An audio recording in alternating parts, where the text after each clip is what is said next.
Assalamualaikum warahmatullahi wabarakatuh.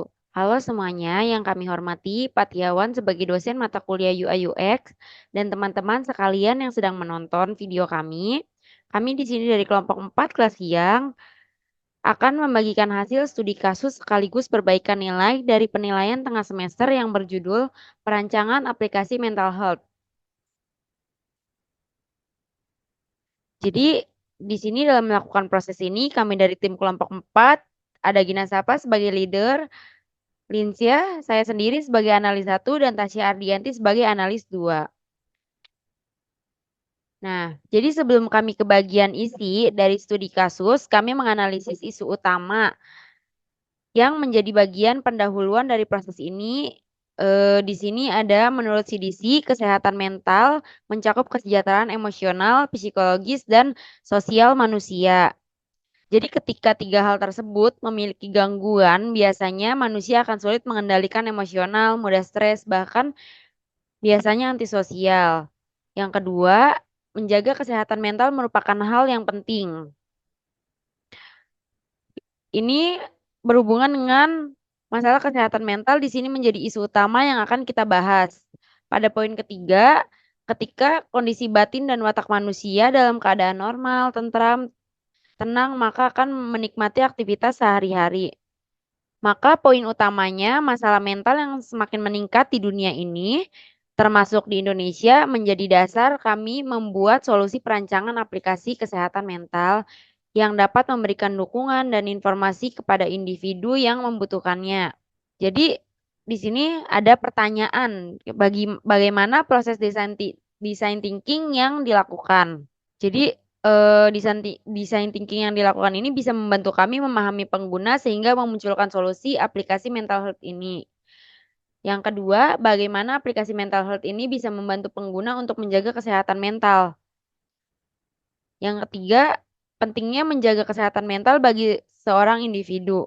Langsung saja kami menjelaskan bagian isi dengan tahap-tahap dalam melakukan studi kasus. Nah, di sini yang pertama ada design thinking. Jadi, seperti isu utama yang tadi sudah dijelaskan, design thinking akan membantu kami memahami pengguna untuk menemukan solusi dari masalah tersebut. Yang kedua, di sini ada value proposition canvas. Di tahap ini prosesnya akan naik satu tingkat dari design thinking, karena selain solusi di tahap ini membantu kami menemukan produk atau output yang bisa membantu user. Yang ketiga ada wireframe dan prototype. Yang wireframe dan prototype atau gambaran desain. Yang terakhir ada plugin yang kami pakai di desain. Selanjutnya akan dilanjutkan oleh teman saya sendiri yaitu Tasya Ardianti. Oke, di sini saya akan bahas dalam design thinking yaitu empathize. Tahap ini kami mencari permasalahan yang terjadi hingga menciptakan suatu solusi. Poin pentingnya di sini kami mencari pemahaman tentang mental health. Permasalahan pengguna mengenai khususnya tentang mental health. Nah, menurut data kami yang dilakukan oleh tim kami, hasil menunjukkan bahwa terdapat 75% dari 32 respon yang khawatir tentang kesehatan mental. Maka, kami mencari tahu bagaimana mereka mengatasi atau menjaga kesehatan mental mereka. Ternyata terdapat 62,5% dari 32 respon menjaga pola tidur menjadi satu solusi. Lanjut. Setelah empati terhadap kedua yaitu define. Di tahap ini, kami menganalisis dua informasi tersebut dan mendefinisikan lebih dalam permasalahan yang ada di dalam menentukan pain point-nya dan harapan. Ditemukan bahwa pain point-nya dan harapan yang terjadi oleh pengguna. Satu, yaitu kesulitan menciptakan pola pikir positif, 46,9% dari 30 respon. Yang kedua, kesulitan mengubah pola pikir negatif menjadi positif secara mandiri, 50% dari 32 respon. Yang ketiga, waktu istirahat yang cukup berkualitas, 59,4% dari 32 respon. Bisa dilihat di sini Survei yang sudah kami cari tahu, ini gambar yang hasil survei yang kita buat. Lanjut, dari hasil survei tersebut, kami berusaha mencari dan menemukan cara agar masalah ini bisa diatasi dan bisa membantu pengguna. Kami rangkum menjadi 2 pertanyaan, yaitu bagaimana agar user bisa mengubah pola pikir negatif menjadi positif secara mandiri. 2, bagaimana user bisa menciptakan pola pikir yang positif.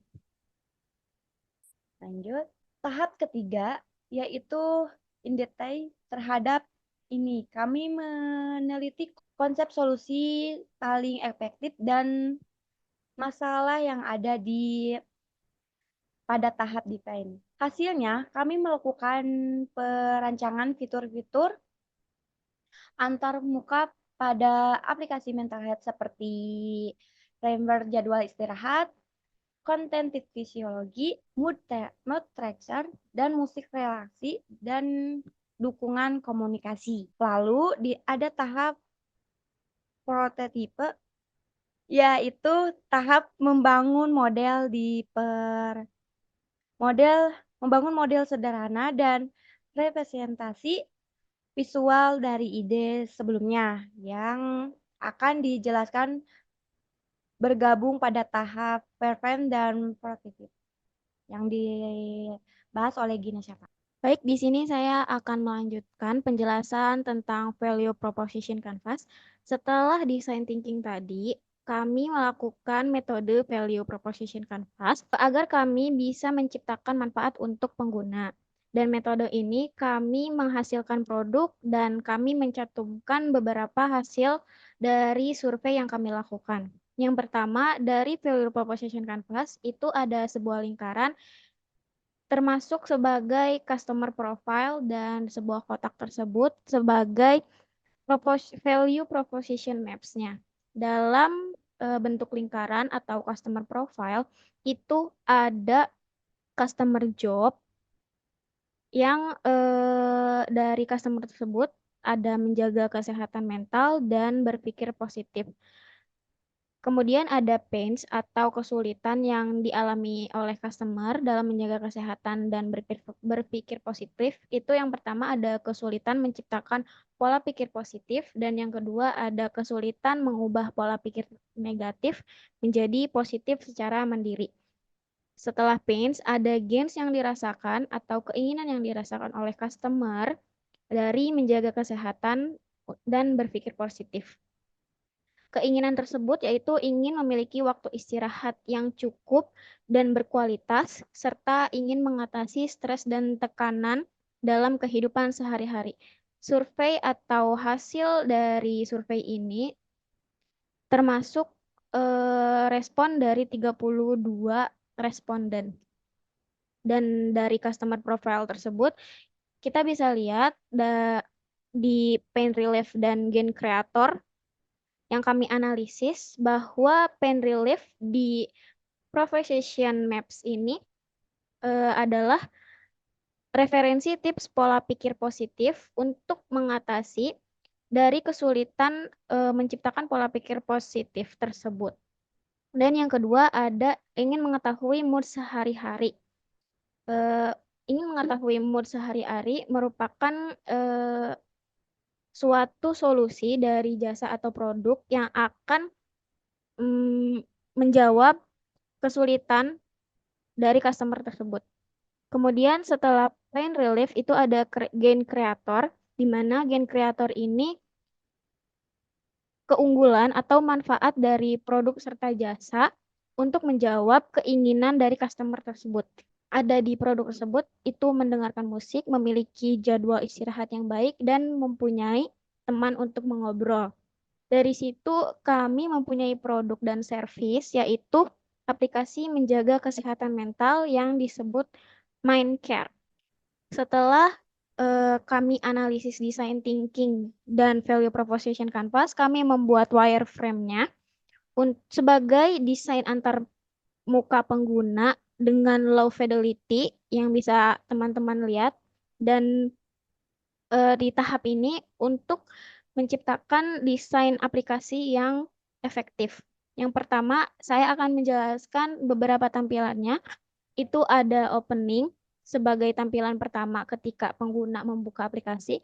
Kemudian ada tampilan akun login untuk memasukkan akun. Yang kedua ada onboarding, tampilan pertama yang akan dilihat oleh pengguna setelah melakukan login. Yang ketiga ada menu utama atau home, itu ada mood trackernya di mana pengguna bisa memanfaatkan fitur ini untuk melihat mood trackernya seperti ada mood happy, mood sad, atau dan lain-lain. Kemudian ada fitur rest untuk jadwal istirahat tersebut dijadwalkan di situ menunya atau fiturnya. Terus ada fitur tips konten agar si customer bisa tetap menjaga pola pikir positifnya. Dan ada bisa dilihat ke menu musik.